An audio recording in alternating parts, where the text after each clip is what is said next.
I'm here to address the item 9C, the validation of the written water and sewer protest forms. To be blunt, the handling of this process has been both fiscally irresponsible and democratically disheartening. Let's look at the timeline. On January 26, 2026, this council voted 3-2 to increase the rates. Then in a move that felt like a calculated maneuver, after the largest public turnout in recent memory left this chamber, a second vote was taken. That result was 4-0-1 to increase the rates. If the council had already decided the outcome in January, why have we spent the last 2 months paying 2 full-time city employees to validate protest forms?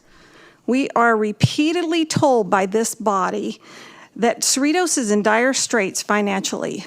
Yet you found the budget to fund 60 days of administrative scrutiny on a topic you had already rubber stamped.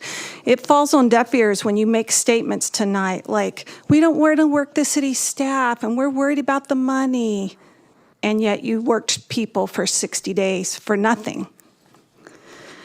You have questionable disqualification rates, and thank you, Mr. Polito, for bringing that up. The report tonight claims a 25% disqualification rate.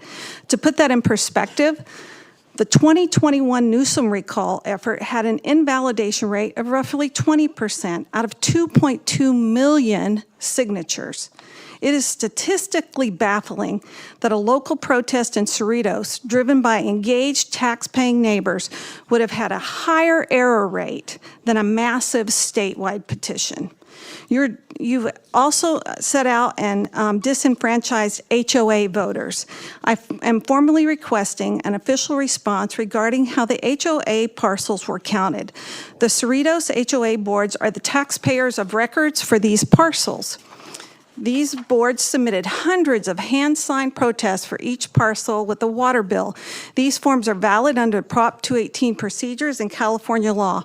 You cannot count those parcels in the denominator of the equation to determine the amount of signatures needed to have a majority.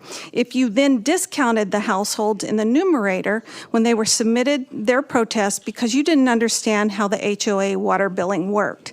You either count them in the numerator and the denominator, or you don't count them in either. How many of those forms were disqualified? If it was 1,000, that's 2,000 voters for unknown reasons against their legal protest. So in conclusion, the message you are sending tonight is that if the public speaks too loudly, the city will simply find a way to stop listening. You cannot claim financial hardship while wasting man-hours on a redundant process, and you cannot claim to represent the people while systematically disqualifying. Thank you, Ms. Gilheis. Your 3 minutes are up, and we will now have Kirit Chauhan. Your mic is off.